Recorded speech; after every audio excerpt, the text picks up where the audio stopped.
Look at this dog. One blue eye, one blood red eye. Everyone called him a monster. But for 6 weeks, this 105-pound white pit bull vanished every single night. Nobody knew where. His owner would wake up to find his food untouched, his paws bleeding, dirt all over his white coat. He looked exhausted, but where was he going? Sarah tried locking him inside. Nothing worked. Until one night at 2 a.m., she followed him. What she found in that alley will shatter everything you think you know about rescue dogs. This is Ghost, and this is his secret. 3 months ago, Sarah Mitchell adopted a white pit bull everyone told her to return. His name was Ghost, 105 pounds of pure white muscle, with one terrifying feature. His left eye was permanently bloodshot, deep crimson red. An old injury, the shelter said, harmless. But people didn't see harmless when they looked at Ghost. They saw a monster. Sarah's mother was furious. "That thing looks possessed, Sarah. You work night shifts alone. What if he snaps?" Her best friend agreed. "Babe, that eye, he looks dangerous." Even her co-workers at the hospital warned her, "Pit bulls are unpredictable. You're asking for trouble." But Sarah had seen something different at the shelter. Ghost sat perfectly still in his kennel, staring at her with mismatched eyes, one pale blue, one blood red. He didn't bark or pace like the other dogs.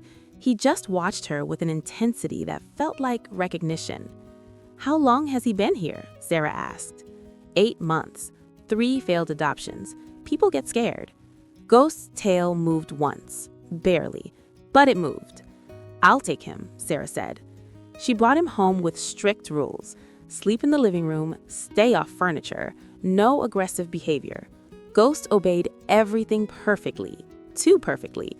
He barely made a sound, ate quietly, and spent hours lying by the window watching. But he watched Sarah constantly, especially when she moved around the apartment. His mismatched eyes followed her every step, not with aggression, but with something else, something protective. And 2 weeks in, something strange began, something nobody could explain. Week 3 brought the first real mystery. Sarah woke up one morning to find Ghost's food bowl completely untouched, but his water bowl bone dry. The blanket she'd placed in his corner showed no warmth, no impression from his massive body. "Did you even sleep last night?" she asked, staring at him. Ghost just looked back with those mismatched eyes, calm and unreadable. It happened again the next night, and the night after that. Ghost's food sat untouched, his water disappeared, and every morning Sarah found him sitting by the front door, looking exhausted, his white coat dusted with something that looked like dirt. "Where are you going?" she whispered, checking his paws. They were cracked, dried mud between his pads. But Ghost wasn't just disappearing. During the day, he started positioning himself between Sarah and the front door whenever someone knocked. When her neighbor argued loudly in the hallway, Ghost stood up immediately, ears forward, body tense. Not aggressive, just ready. Sarah tried locking him in the bedroom with her. Ghost paced for hours, whining softly at the door until she couldn't take it anymore and let him out. By morning, he was back by the front door, exhausted, dirty, silent. Her mother visited on day 22 and saw Ghost lying in the corner, eyes half closed. "He looks sick, Sarah. Maybe you should take him back." "He's not sick," Sarah said, but doubt crept in. "He's just protecting something. I don't know what." And if you're still watching but haven't found out where Ghost went yet, you need to stay till the end. That night, Sarah set her alarm for 2 a.m. She had to know. When it buzzed, she crept into the living room. Ghost was gone. Sarah's heart pounded. The front door was still locked, the windows closed, but Ghost had vanished. Then she heard it, a soft scratching sound coming from the fire escape window she always left cracked for air. She ran over and pushed it open wider. Ghost was 3 floors down in the alley, his white coat glowing under the streetlight. And he wasn't alone. Huddled against the brick wall was a small, shivering shape. A dog. No, a puppy. Maybe 4 months old. Matted fur, ribs showing through its skin. And Ghost was lying right next to it, his massive body curled protectively around the tiny creature. Sarah's breath caught. Oh my God.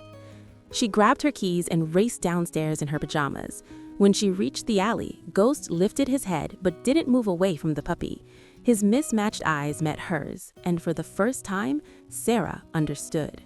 He'd been doing this for 6 weeks, every single night, sneaking out through the fire escape, sharing his food, giving his water, protecting this abandoned puppy that nobody else had noticed or cared about. "You've been taking care of him," Sarah whispered, tears streaming down her face. "All this time, while everyone called you dangerous." This moment right here, this is why rescue dogs are so special. Ghost's tail wagged slowly. The puppy stirred, whimpering softly. Sarah knelt down and gently scooped up the tiny dog. Ghost stood immediately, pressing close to her leg, refusing to leave the puppy's side, even for a second. "Okay, boy," Sarah said, her voice breaking. "Let's bring him home, both of you." 6 months later, Sarah's apartment looked completely different. Ghost no longer slept in the living room. He slept wherever the puppy slept, which was usually at the foot of Sarah's bed. They named the puppy Ember, a tiny mixed breed with rust-colored fur and eyes that sparkled with life. The vet said he'd been abandoned for weeks, maybe longer. Without Ghost, he wouldn't have survived. Now, Ember followed Ghost everywhere. When Ghost drank water, Ember drank water. When Ghost lay in the sunny spot by the window, Ember curled up against his white fur. They were inseparable. Sarah's mother visited last Tuesday and stood in the doorway, watching Ghost gently lick Ember's face. "I was wrong about him," she said quietly. "I'm sorry, Sarah." Her coworkers at the hospital asked for photos now instead of warnings. Her best friend brought toys for both dogs. The neighborhood kids who used to cross the street now waved at Ghost during walks. "That's the hero dog," one little girl shouted. But the real miracle wasn't just that Ember survived. It was what Ghost taught everyone who judged him. Ghost didn't care about any of it. He only cared about Ember and Sarah. Every night, Sarah looked at her mismatched-eyed dog and the tiny life he'd saved, and she understood something profound. People feared Ghost because of how he looked. But beauty isn't what you see, it's what you do when no one's watching. Ghost had always been beautiful. The world just needed time to see it. So here's the question: do we judge dogs by their scars, or do we judge them by their hearts?